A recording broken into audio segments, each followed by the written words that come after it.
నమస్తే, welcome to విత్రి news. లక్ష్యం సమాజహితం. నేను స్వాతి. ముందుగా బులెటిన్ హెడ్లైన్స్ చూద్దాం. ప్రొద్దుటూరు ఎమ్మెల్యే బీజేపీ నేత విష్ణు మధ్య మాటల యుద్ధం. విష్ణువర్ధన్ రెడ్డి సవాలుకు ఎదురు సవాల్ విసిరిన శివప్రసాద్.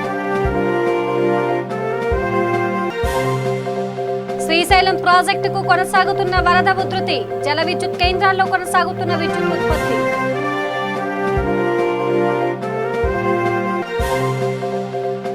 రాష్ట్ర ప్రభుత్వం ఆర్థిక వ్యవస్థకు తూట్లు పొడుస్తోంది. Proddatur TDP incharge TV Praveen Kumar Reddy ఆరోపణ. ఉపాధి హామీ బిల్లులు చెల్లించకపోవడంపై బాపట్ల టీడీపీ నేతల మండిపాటు. హైకోర్టు ఆదేశాలను కూడా ప్రభుత్వం పట్టించుకోవడం లేదని విమర్శ. నగరీ పట్టణంలో ఘనంగా ఆడి కృతిక వేడుకలు. భక్తులతో కిక్కిరిసిపోయిన సుబ్రహ్మణ్య స్వామి ఆలయాలు. ఇక డీటెయిల్స్ చూస్తే కడప జిల్లా ప్రొద్దుటూరులో టీడీపీ నేత నందం సుబ్బయ్య హత్య కేసులో ఎమ్మెల్యే ప్రమేయం ఉందని బీజేపీ నేత విష్ణువర్ధన్ రెడ్డి చేసిన ఆరోపణలపై ఎమ్మెల్యే రాచమల్లు శివప్రసాద్ రెడ్డి స్పందించారు. సుబ్బయ్య కేసుకు సంబంధం లేకపోతే కాణిపాకంలో ప్రమాణం చేస్తావా అంటూ విష్ణువర్ధన్ రెడ్డి సవాలుకు ఎమ్మెల్యే తగిన రీతిలో సమాధానమిచ్చారు. ఎమ్మెల్యే క్యాంపు కార్యాలయంలో ఆయన మీడియాతో మాట్లాడుతూ బీజేపీ రాష్ట్ర ప్రధాన కార్యదర్శి విష్ణువర్ధన్ రెడ్డి సవాలును స్వీకరిస్తున్నానని, విష్ణువర్ధన్ రెడ్డి అడిగిన ప్రశ్నలపై కాణిపాకంలో ప్రమాణం చేసేందుకు సిద్ధంగా ఉన్నానని అన్నారు. కాణిపాకంలో ప్రమాణం చేస్తే ప్రొద్దుటూరు నుంచి తాను చీర, గాజులు, పూలు, కుంకుమ తీసుకువస్తానని, ప్రమాణం చేసిన తర్వాత ఆ కానుక ఇస్తానని, దేవాలయంలో చీర కట్టుకొని పూలు బొట్టు పెట్టుకొని వస్తే నేను తనతో ఫోటో దిగుతానని అన్నారు. ఇందుకు విష్ణువర్ధన్ రెడ్డి సిద్ధమైతే ప్రమాణం చేయడానికి తాను కూడా సిద్ధమేనని ఎదురు సవాల్ విసిరారు.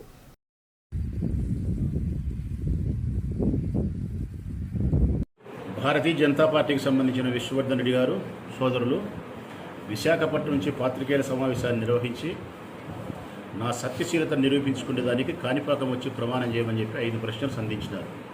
1 నందన్ సుబ్బయ్య హత్య కేసు నాకు సంబంధం లేదని, 2 వెంగళాయపల్లిలో జరిగిన హత్యా ప్రయత్నం కేసులో నాకు సంబంధం లేదని, పోలీసులు ఛార్జ్షీట్ వేయకపోవడంలో సంబంధం లేదని, రమేష్ యాదవ్ నేను బెదిరించలేదని, అభివృద్ధి కార్యక్రమంలో నా మనుషుల చేత దందా చేయించలేదని ఈ 5 పాయింట్లు చెప్పి దీని మీద కాణిపాకం వచ్చి ప్రమాణం చేయగలుగుతావా నువ్వు శివప్రసాద్ రెడ్డి గారు అని సవాల్ ఇస్తున్నారు.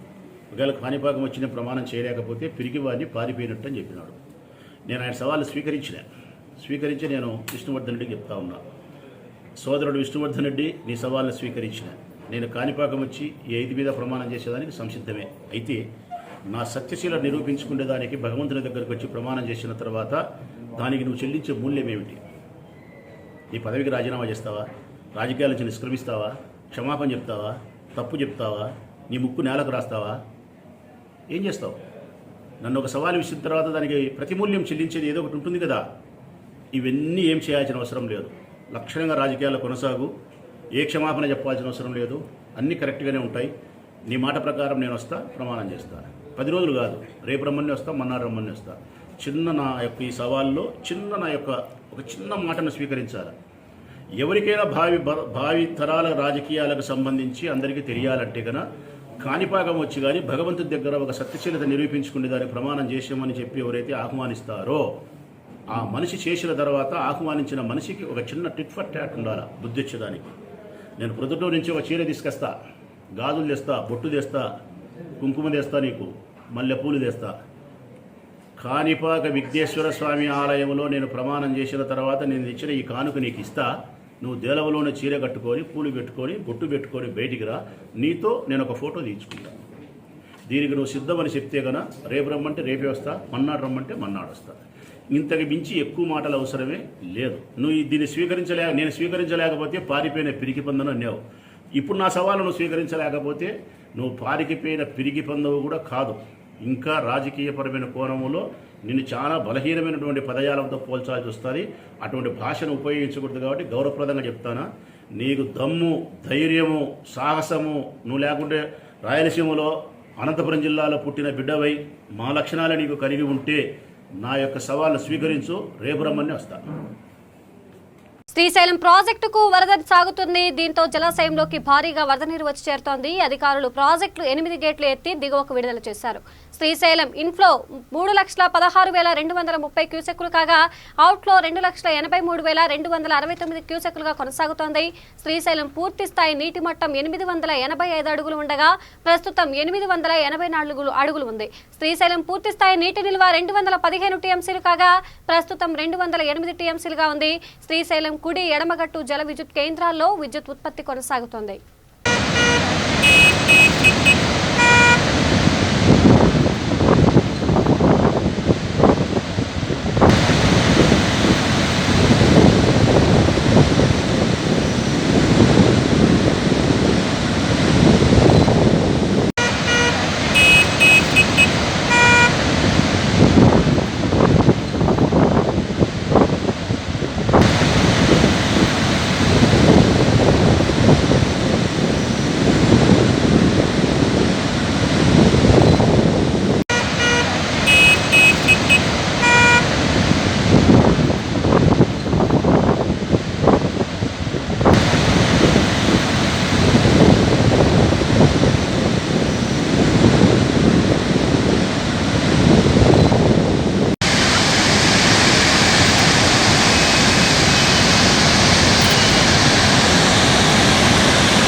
పేద ప్రజల ఆర్థిక భద్రత కోసం కేంద్ర ప్రభుత్వం ప్రవేశపెట్టిన జాతీయ ఉపాధి హామీ పథకం బిల్లులను ఇప్పటి వరకు ప్రస్తుత ప్రభుత్వం చెల్లించకపోవడం దారుణమని ప్రొద్దుటూరు టీడీపీ ఇన్ఛార్జ్ జీవి ప్రవీణ్ కుమార్ రెడ్డి అన్నారు.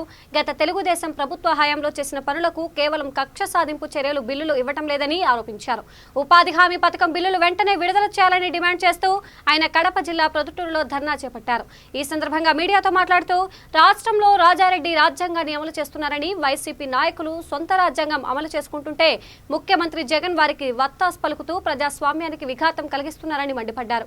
ఇప్పటికే రాష్ట్రం ఆర్థిక దివాళా తీస్తుందని, కేంద్రం మేధావులు ప్రతిపక్షాలు ఎంత చెప్పినా వినకుండా వైసీపీ నాయకులు ప్రజల ఆస్తులను ఆక్రమించుకుంటున్నారని ఆరోపించారు. ఈ కార్యక్రమంలో మాజీ ఎమ్మెల్సీ బచ్చల పుల్లయ్య, పట్టణ టీడీపీ అధ్యక్షుడు ఈవి సుధాకర్ రెడ్డి, మాజీ municipal chairman awesome Raghuram Reddy, Kadapa parliamentary అధికార ప్రతినిధి దస్తగిరి తదితరులు పాల్గొన్నారు. 2 సంవత్సరాలు దాటిన వైఎస్ఆర్ కాంగ్రెస్ పార్టీ ప్రభుత్వం ఎంత ఘోరంగా విఫలమైందంటే, రెక్కల కష్టం మీద ఉపాధి హామీ పథకం కింద జాతీయ ఉపాధి హామీ పథకం అనింది. కేంద్ర ప్రభుత్వం నిరుపేదలైనటువంటి వాళ్ళు కనీసం వాళ్ళకి 100 రోజులో 150 రోజుల్లో పని కల్పిస్తే ఆ వచ్చిన వేతనంతో పేదవాళ్ళు బతుకుతారనే ఉద్దేశంతో జాతీయ గ్రామీణాభివృద్ధి ఉపాధి హామీ పథకం పెట్టారు. ఈ ఉపాధి హామీ పథకము కేవలం జగన్మోహన్ రెడ్డి గారు తను అధికారంలోకి వచ్చిన తర్వాత అందరూ గత ప్రభుత్వంలో తెలుగుదేశం పార్టీకి సంబంధించిన నాయకులు పనిచేసినారనే ఉద్దేశంతో ఒక కక్షపూరితమైన ద్వేషంతో, పగతో రాష్ట్ర ముఖ్యమంత్రి స్థానంలో పరిపాలిస్తున్నాడు. నేను ముఖ్యమంత్రి వైఎస్ జగన్మోహన్ రెడ్డి గారిని సూటిగా అడుగుతున్నా, మీరు ఆంధ్రప్రదేశ్కు ముఖ్యమంత్రి లేకపోతే కేవలం వైఎస్ఆర్ కాంగ్రెస్ పార్టీ కార్యకర్తలకు ముఖ్యమంత్రి? రాగద్వేషాలు లేకుండా కులమతాలకు అతీతంగా మీరు ప్రమాణం చేసిన రోజు చెప్పిన మాటలు ఇవి. శాసనం ద్వారా నిర్మితమైన దానికి నేను కట్టుబడి పనిచేస్తా అని చెప్పి ప్రమాణం చేసిన మీరు ఇవాళ మాట తప్పినారు. కేవలం తెలుగుదేశం పార్టీ నాయకులు గతంలో పనులు చేశారనే ఉద్దేశంతో 2 సంవత్సరాలు దాటుతుంటే మీరు బిల్లులు ఇలా. నేను ఒకటే మిమ్మల్ని సూటిగా అడుగుతానా, రాష్ట్రం దివాలా తీసే పరిస్థితిలో ఉంది. 100,000 కోట్ల అప్పులు తెస్తున్నారు, నవరత్నాలకు అంటున్నారు, మేము దానికి డబ్బు ఇచ్చినాం దీనికి డబ్బు ఇచ్చినాం అంటున్నారు. పేదలు కష్టపడి పనిచేసిన వాళ్ళకి డబ్బు ఇవ్వాలనే ఆలోచన మీకు ఉందా లేదా? రాష్ట్రకు ఎంత దయనీయమైన పరిస్థితి ఆంధ్రప్రదేశ్లో అంటే అంబేద్కర్ గారు రచించిన రాజ్యాంగం అమలు కావడం లేదు. కేవలం వైఎస్ఆర్ కాంగ్రెస్ పార్టీ వాళ్ళదే ఎక్కడో లేదు అక్కడ రాజ్యం అయిపోయింది. వాళ్ళ రాజ్యాంగమే అమలవుతుంది. అత్యున్నతమైన న్యాయస్థానమైన హైకోర్టు పెండింగ్లో బిల్లులన్నీ మీరు ఇవ్వండి అని చెప్పి ఎన్నిసార్లు ముట్టికాయలు వేసినా మరి అధికారులు కూడా హెచ్చరిస్తున్నాం. ఈరోజు ప్రభుత్వం ఉంటుంది, రేపు ప్రభుత్వం పోతుంది. ఆ రోజు మీ పరిస్థితి గుర్తుపెట్టుకోండి. మీరు పబ్లిక్ సర్వెంట్స్, మీరు వైఎస్ఆర్ కాంగ్రెస్ పార్టీ సర్వెంట్స్ కాదు. మీరు పబ్లిక్ కట్టిన పన్నులతో, పబ్లిక్ దగ్గర నుంచి రాబట్టిన డబ్బుతో ఆంధ్రప్రదేశ్ ప్రజల రెక్కల కష్టం మీద జీతాలు తీసుకుంటున్నారు. మీకు కనీసం ఆ ఇంకిత జ్ఞానం కూడా లేదు. బిల్లులు ఇవ్వకుండా కోర్టును తప్పుదావ పట్టించి మీరు ఆడుతున్న నాటకానికి కొన్ని వేల కుటుంబాలు రాష్ట్రంలో బలవుతున్నాయి. అధికారులు కూడా హెచ్చరిస్తున్నాం. మీరు కాదు సుప్రీం, మీ ముఖ్యమంత్రి కాదు సుప్రీం, రాష్ట్ర హైకోర్టు ఉంది. ఇక రాష్ట్ర అత్యున్నత న్యాయస్థానం ఆదేశించినా కూడా ప్రభుత్వం బిల్లులు చెల్లించకపోవడం ప్రభుత్వ కక్ష సాధింపు చర్యలకు నిదర్శనమని బాపట్ల టీడీపీ ఇన్ఛార్జ్ వేగేశన నరేంద్ర వర్మ అన్నారు. గుంటూరు జిల్లా బాపట్లలో ఉపాధి హామీ పెండింగ్ బిల్లులను వెంటనే విడుదల చేయాలని ఎంపీడీఓ కార్యాలయం ఎదుట ధర్నా నిర్వహించారు. ప్రభుత్వం పార్టీలకు అతీతంగా రాజకీయ కక్షలు మానుకొని బిల్లులు చెల్లింపులు చేయాలని కోరారు. అనంతరం ఎంపీడీఓ రాధాకృష్ణకి వినతి పత్రం అందజేశారు. ఈ కార్యక్రమంలో తెలుగుదేశం పార్టీ రాష్ట్ర కార్యనిర్వాహక కార్యదర్శి జయప్రకాష్ నారాయణ, బాపట్ల పార్లమెంటు ప్రధాన కార్యదర్శి తానికొండ దయాబాబు, బాపట్ల పార్లమెంటు ఉపాధ్యక్షుడు నక్కల వెంకటస్వామి కార్యకర్తలు పాల్గొన్నారు.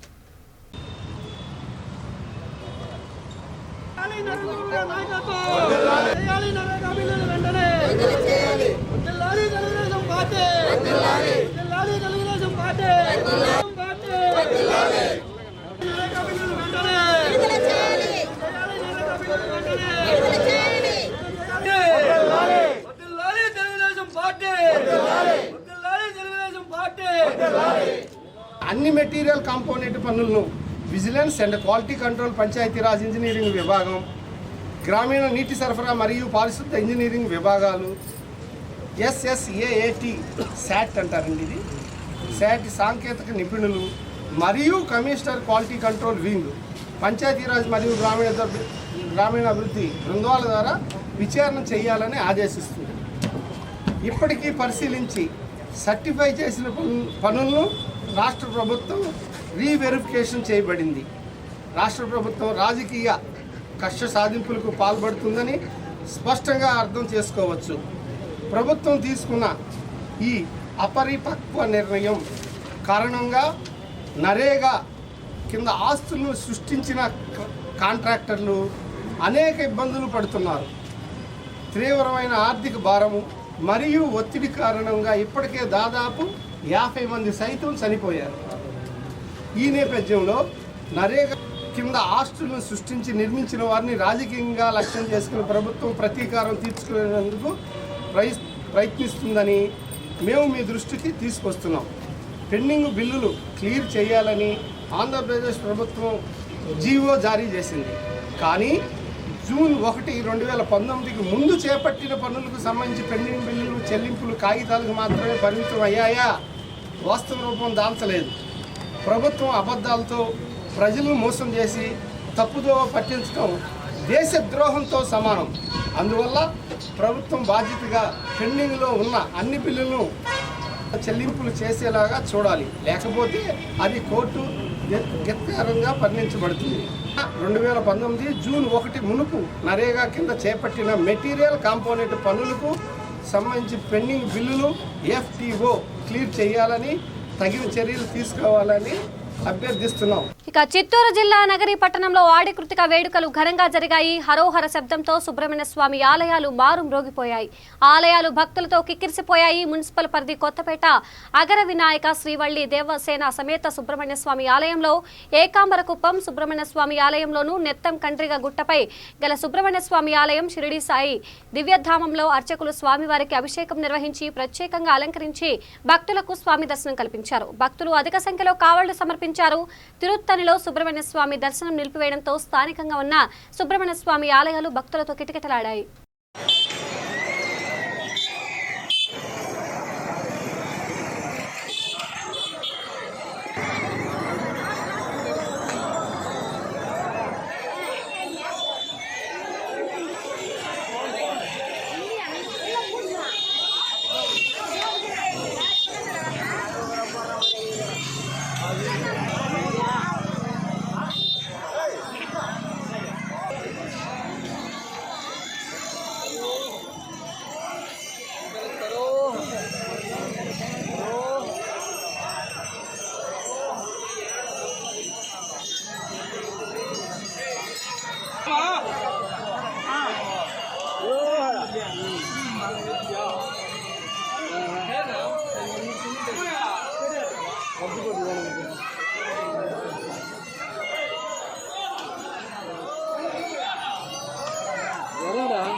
ఇక గుంటూరు జిల్లా పిట్టలవానిపాలెం మండలం కోమలి గ్రామంలో ఇటీవల అగ్ని ప్రమాదానికి గురైన నత్తల రామయ్య కుటుంబాన్ని బాపట్ల నియోజకవర్గ తెలుగుదేశం పార్టీ ఇన్ఛార్జ్ వేగేసిన నరేంద్ర వర్మ పరామర్శించారు. ప్రమాదానికి కాలిపోయిన ఇంటిని పరిశీలించి తన వంతు ఆర్థిక సహాయం అందించారు. అలాగే కర్లపాలెం మండలం పాతనందాయపాలెం గ్రామంలో ఇటీవల హత్యకు గురైన బొడ్డు సాగర్ రెడ్డి కుటుంబ సభ్యులను పరామర్శించి ధైర్యం చెప్పారు. ఈ కార్యక్రమంలో పిట్టనవాలిపురం గ్రామ టీడీపీ అధ్యక్షులు సాంబరాజు, కర్లపాలెం మండల తెలుగుదేశం పార్టీ అధ్యక్షుడు భూపతిరావు, బాపట్ల పార్లమెంటు ఉపాధ్యక్షుడు నక్కల వెంకటస్వామి తదితరులు పాల్గొన్నారు.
ఇక కర్నూలు జిల్లా హోలగుంద మండలంలోని భారతీయ జనతా పార్టీ ఆధ్వర్యంలో పెద్ద ఎత్తున రాస్తా రాకోచి ధర్నా చేపట్టారు. మండల అధ్యక్షుడు ఏఈ నరసింహప్రసాద్ ఆధ్వర్యంలో చేపట్టిన ఈ కార్యక్రమంలో రాష్ట్ర కార్యదర్శి Kanigiri Neelakanta, national council member Chidanandam, Aluru taluka incharge Venkatramudu, జిల్లా బీజేవైఎం అధ్యక్షుడు తలూరి సుధాకర్ పాల్గొన్నారు. ఆలూరు నియోజకవర్గంలోని అన్ని మండలాల్లో రోడ్లన్నీ గుంతలమయంగా మారాయని, వెంటనే రోడ్డు నిర్మాణం చేపట్టాలని డిమాండ్ చేశారు.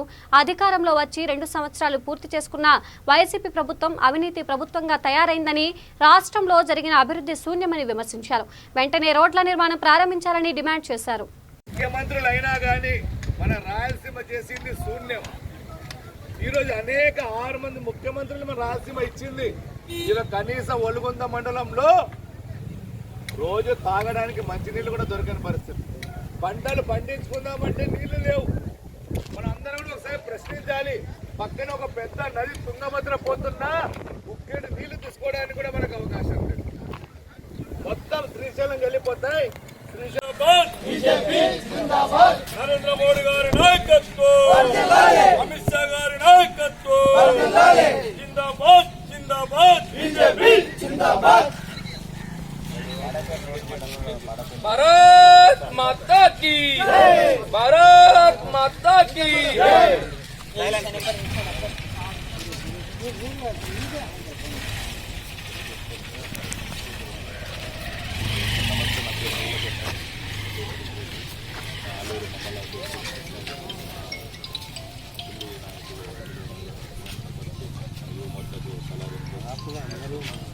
అందరూ వస్తున్నారు. మన పవన్ కళ్యాణ్ సోషల్ మీడియా ట్రైన్లు ఈరోజు అనేక రోజుల నుంచి కూడా ఈ వర్షాకాలం సందర్భంగా అనేక రోజులు కూడా పాడైపోయినాయి.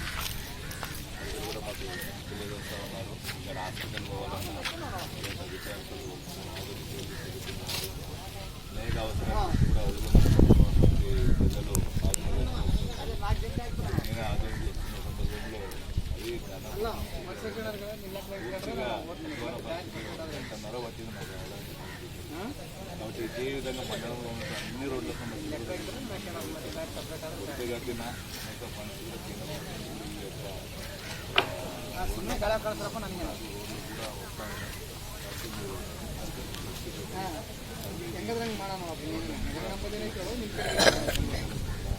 హాస్పిటల్కి వెళ్ళాలని ఏదన్నా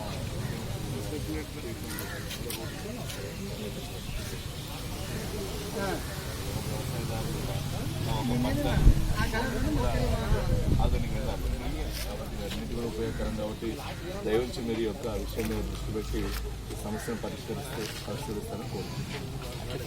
ఇక చిత్తూరు జిల్లా గుడిపల్లి మండలంలోని గుడివంక కొండపై వెలసిన శ్రీ వల్లి దేవసేన శ్రీ సుబ్రహ్మణ్య స్వామి దేవాలయంలో భక్తజనంతో కిక్కిరిసిపోయింది. ఆడి కృతికను పురస్కరించుకొని వేలాది మంది భక్తులు తరలివచ్చి ప్రత్యేక పూజలు చేశారు. దేవాలయ ప్రాంగణంలో భక్తుల రద్దీ అధికంగా కనిపించింది.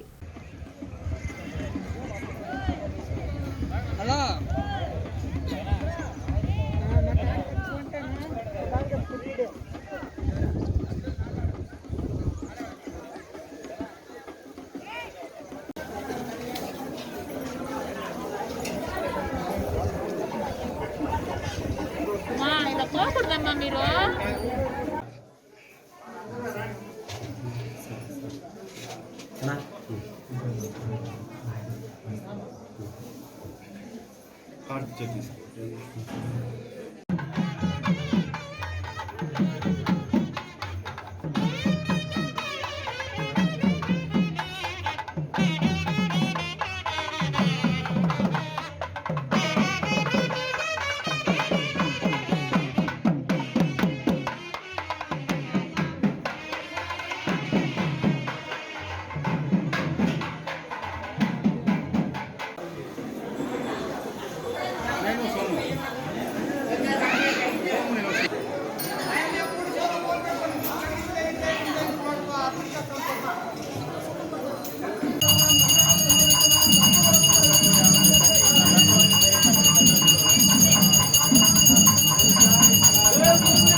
గుడిపల్లిలో గుడివంక శ్రీ వల్లి సుబ్రహ్మణ్య స్వామి దేవస్థానం దగ్గర ప్రతి సంవత్సరము ఎన్నో లక్షల మంది ఇక్కడ దర్శనమిస్తూ ఉన్నారు.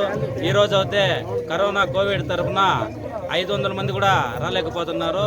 మేము ప్రభుత్వం సలహాల వరకు ఈరోజు ఇక్కడ సాంప్రదాయంగా మాస్కులు శానిటైజర్లు పెట్టుకొని ఏదో ఉత్సవాలు నడిపిస్తున్నాము. వల్లి దేవస్థాన గుడివంకకి గతంలో దాదాపుగా ఆడి కృతికకి ఒక 2 రోజులు 3 రోజుల జాతరకి లక్షల్లో వచ్చేవాళ్ళు. ఈ కరోనా మహమ్మారి వల్ల భక్తాదులకు ఇబ్బంది వల్ల ఈ కరోనా వల్ల ప్రజలకు సమస్య లేకుండా అందువల్ల కాబట్టి మనము ఈరోజు చూస్తే ఈ విధంగా మీరు చూస్తున్నారు 100 నుంచి 200, 300 మనిషి దాకా రాలేకపోతున్నారు. ఎందుకంటే ఈ కరోనా వల్ల. కాబట్టి మనం కూడా అన్ని రకాలుగా భక్తులకి శానిటైజర్ అయితే మాస్కులు అయితే పెట్టుకొని సాంప్రదాయబద్ధంగా ఈ ఉత్సవాన్ని ముగించాలని మేము కోరుకుంటున్నాం. రాష్ట్రంలో వైసీపీ ప్రభుత్వం హిందూ వ్యతిరేక కార్యకలాపాలకు పాల్పడుతుందని రాష్ట్ర బీజేపీ యువమోర్చా అధ్యక్షుడు కేతినేని సురేంద్ర మోహన్ ఆరోపించారు. పశ్చిమ గోదావరి జిల్లా పాలకొల్లులో నరసాపురం పార్లమెంటు యువమోర్చా సమావేశంలో ఆయన మాట్లాడుతూ హిందూ వ్యతిరేక కార్యకలాపాలు ముఖ్యమంత్రికి తెలిసి జరుగుతున్నాయా లేక తెలియకుండా జరుగుతున్నాయా అని ప్రశ్నించారు. మైనార్టీ ఓట్ల కోసమే ప్రొద్దుటూరులో ఎమ్మెల్యే టిప్పు సుల్తాన్ విగ్రహం ఏర్పాటుకు యత్నిస్తున్నారని అన్నారు. హిందువులను ఊచకోత కోసిన మతోన్మాది టిప్పు సుల్తాన్ విగ్రహం ప్రతిష్ఠించడం సిగ్గుచేటని అన్నారు. టిప్పు సుల్తాన్ స్వాతంత్ర పోరాటం కోసం బ్రిటిష్ వారిపై పోరాడారని అనటం హాస్యాస్పదంగా ఉందన్నారు. ఇకనైనా రాష్ట్ర ప్రభుత్వం చేస్తున్న హిందూ వ్యతిరేక కార్యకలాపాలను ఆపకపోతే బీజేపీ యువమోర్చా అడ్డుకుంటుందని హెచ్చరించారు.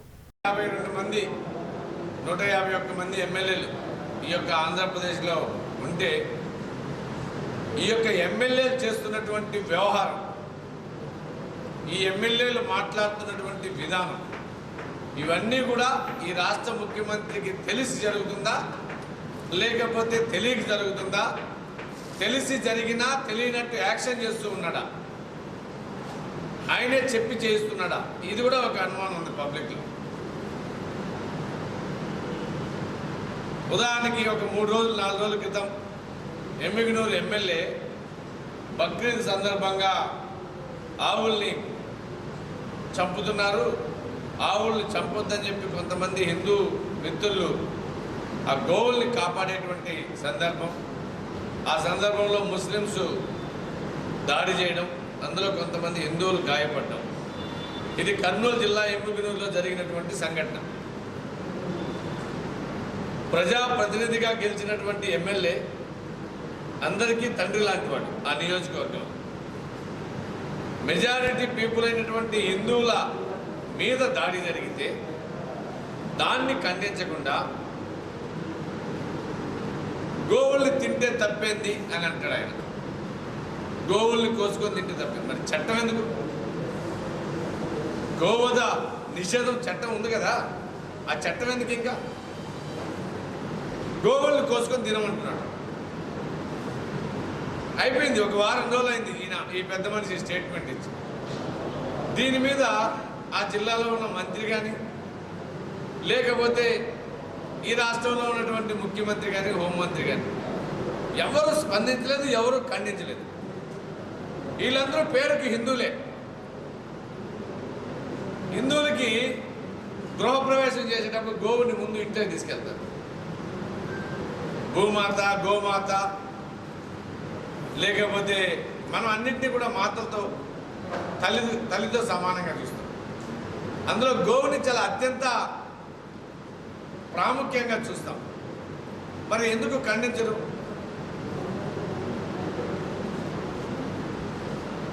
మరి మీరు చెప్పి చేస్తున్నారా, తెలియటం లేదా మీకు? మీరేమి న్యూస్లు కానీ లేకపోతే ఏమి ఫాలో కావట్లేదా? ఆ 4 గోడల మధ్య ఉండిపోతున్నారా? లేకపోతే అన్నీ తెలిసి హిందూ సమాజానికి వ్యతిరేకంగా చేస్తున్నారా? ఇది ఒక పెద్ద అనుమానం సమాజం. మాకైతే భారతీయ జనతా పార్టీ మిమ్మల్ని అనుమానిస్తుంది, మీకు అన్నీ తెలిసే జరుగుతుంది అని, మీ ఆధ్వర్యంలోనే జరుగుతుందని. ఈ మధ్యకాలంలో మా యొక్క రాష్ట్ర కర్నూలు జిల్లా చాగలమర్రి గ్రామంలో సాయిబాబా సమేత అయ్యప్ప స్వామి దేవస్థానంలో శ్రీవాసవి యువజన కమిటీ సమావేశం ఏర్పాటు చేశారు. కమిటీ ఏర్పాటై 3 సంవత్సరాలు పూర్తి చేసుకోవడంతో నూతన కమిటీ సభ్యులను ఎన్నుకున్నారు. శ్రీ యువజన సంఘం నూతన అధ్యక్షులుగా బాబుని ఏకగ్రీవంగా ఎన్నుకున్నారు. అలాగే నూతన కమిటీ పాలకవర్గం కమిటీ పేర్లు, వారికి కేటాయించిన పదవులు త్వరలో వెల్లడిస్తామని అధ్యక్షుడు బాబు తెలిపారు.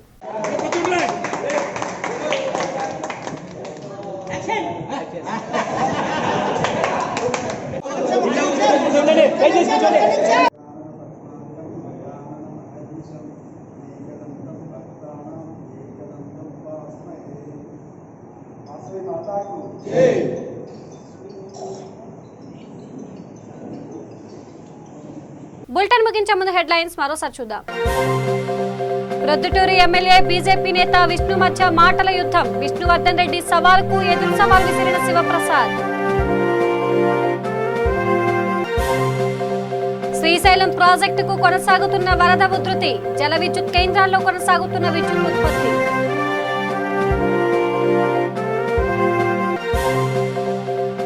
రాష్ట్ర ప్రభుత్వం ఆర్థిక వ్యవస్థకు తూట్లు పొడుస్తోంది. Proddatur TDP incharge TV Praveen Kumar Reddy ఆరోపణ. ఉపాధి హామీ బిల్లులు చెల్లించకపోవడంపై బాపట్ల టీడీపీ నేతల మండిపాటు. హైకోర్టు ఆదేశాలను కూడా ప్రభుత్వం పట్టించుకోవడం లేదని విమర్శ. నగరీ పట్టణంలో ఘనంగా ఆడి కృతిక వేడుకలు, భక్తులతో కిక్కిరిసిపోయిన సుబ్రహ్మణ్య స్వామి ఆలయాలు. ఇవి బులెటిన్ అప్డేట్స్. మరిన్ని అప్డేట్స్ కోసం చూస్తూనే ఉండండి V3 న్యూస్. లక్ష్యం సమాజహితం. నమస్కారం.